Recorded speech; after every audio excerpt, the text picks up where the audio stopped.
अतीक अहमद और अशरफ अहमद को 15 अप्रैल को जब आधी रात को गोली लगती है तो पूरा का पूरा प्रदेश दहल जाता है। इसी बीच सबसे ज्यादा चर्चा में आ जाते हैं वो 3 शूटर्स जिनको ना कभी किसी ने देखा न सुना। बस वो आए और उत्तर प्रदेश के सबसे बड़े माफिया और उसके भाई को मौत के घाट उतार कर चले गए। लेकिन इन शूटर्स की कुंडली खंगालने के लिए यूपी तक एक एक करके इन तीनों के ही गांव पहुंच रहा है। जानकारी जुटा रहा है कि आखिर कैसे बिल्कुल ही आम जिंदगी जीने वाले लड़के प्रदेश के सबसे बड़े माफिया का काल बन गए।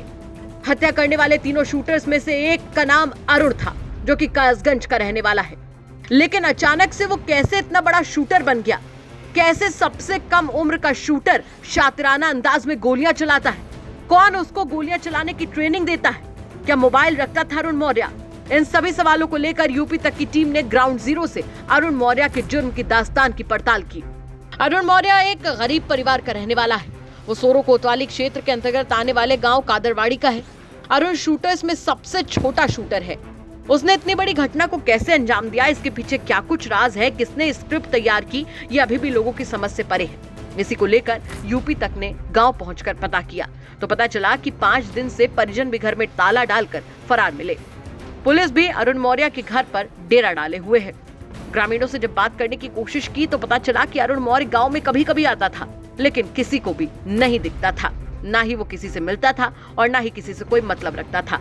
चलिए दिखाते हैं आपको यूपी तक के अतीक के शूटर अरुण मौर्य के गांव से ग्राउंड रिपोर्ट। कासगंज जिले के सोरो कोतवाली क्षेत्र का कादरवाड़ी गांव, ये वो गांव है जहां जन्मा था अरुण मौर्य। जी हां, वही अरुण मौर्य जिसने प्रदेश के सबसे बड़े माफिया अतीक और उसके भाई की गोली मारकर हत्या कर दी। इसी कादरवाड़ी के गांव में जन्म लेने से लेकर शूटर बनने की कहानी की पड़ताल करने की कोशिश करेंगे। 500 लोगों की आबादी वाला ये गाँव सोरो कोतवाली क्षेत्र के अंतर्गत कादरवाड़ी गांव आता है।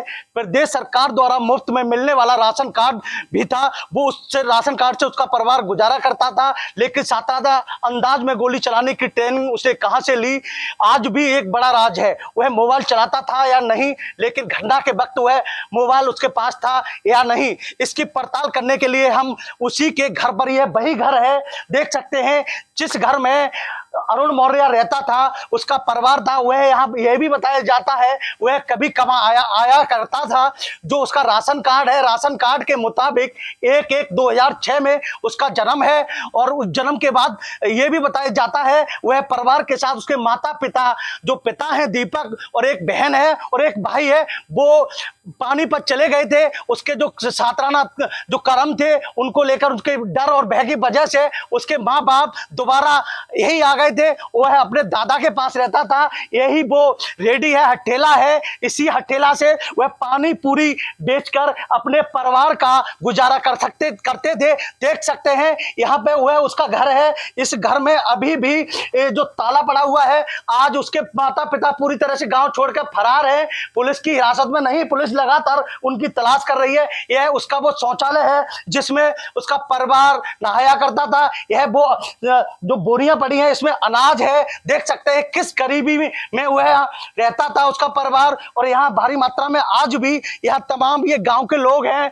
यहाँ देख सकते हैं किस तरह से यहाँ पुलिस भी खड़ी हुई है। पुलिस उसके घर पे, जिस दिन से उसके घर वाले यहाँ फरार हुए हैं तभी से पुलिस उसके घर की रखवाली कर रही है। घर में ताला डालकर उसके परिवारीजन फरार हैं। यहाँ बात करने के लिए तमाम उन गांव के लोग बैठे हैं। इनसे जानने की कोशिश करेंगे किस तरह से वह यहाँ आया करता था और कब कब यहाँ आया। क्या नाम है आपका? ऐसा मोहकम सिंह बघेल नाम है मेरा। मोहकम सिंह, बात करें जो अरुण मौर्य है, अरुण मौर्य आपने देखा था कभी? नहीं, मैंने कभी नहीं देखा यहाँ। और मेरा मानना है कि यहाँ के लोग भी यही बताते हैं कि ये कभी नहीं आता था यहाँ। लगभग 8-10 साल पहले यहाँ से चला गया था। शायद कभी धोखे से रात बरात आया हो, एक अलग चीज है, लेकिन यहाँ शायद सभी का मानना है उसके मम्मी पापा भी। एक न्यूज चैनल चला रहा है कि वह होली के बाद आया था। उसने अपने पिता के को थोड़ी सी तबीयत खराब थी तो उसने हट्ठेला लगा के पानी पूरी बेचा करता था इसी चौराहे पर। क्या ऐसा हमारे संज्ञान में नहीं है। जहाँ तक कि मेरा मामला है, मेरे संज्ञान में है कि वो यहाँ नहीं रहता था और नहीं कोई मोबाइल वगैरह चलाता था वो? क्या जब किसी के संपर्क में नहीं आता, यहाँ तक कि अड़ोस पड़ोस के लोगों को भी इसके बारे में कोई जानकारी नहीं है। आप भी यहाँ के रहने वाले पड़ोसी हैं, कभी देखा था आपने? नहीं सर, कभी नहीं। कोई मोबाइल वगैरह किसी तरह का चलाता था? बताया जाता है वह छात्राना अंदाज में तो उसके माँ बाप थे पानीपत में, वो छोड़कर चले आए थे। क्या कहेंगे उसके? नहीं, वो कभी नहीं आए यहाँ पर। ये बताया जा रहा पानीपत में वह जेल भी गया है। ये तो हमें पता नहीं। यहाँ और भी यहाँ लोग बैठे हैं। क्या नाम है आपका?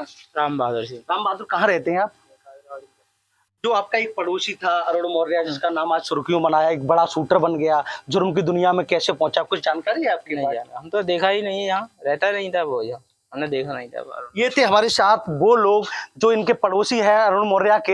इन लोगों का कहना है कि उन्होंने आज तक अरुण मौर्य को यहाँ नहीं देखा। वह पानीपत में रहता था, लेकिन उनके परिवार वाले माँ बाप गए थे, लेकिन वह बाद में उसके जो सादलाना अंदाज था और वो लगातार जुर्म की दुनिया में बढ़ता जा रहा था, इसकी वजह से उनके माँ बाप छोड़कर दोबारा गाँव में आ गए और दोबारा यही गाँव में इसी चौराहे पर एक रेडी लगाकर, हटेरा लगाकर पानी पूरी बेचा करते थे और उस परिवार का गुजारा करते थे। आर्येंद्र सिंह, यूपी तक, कासगंज।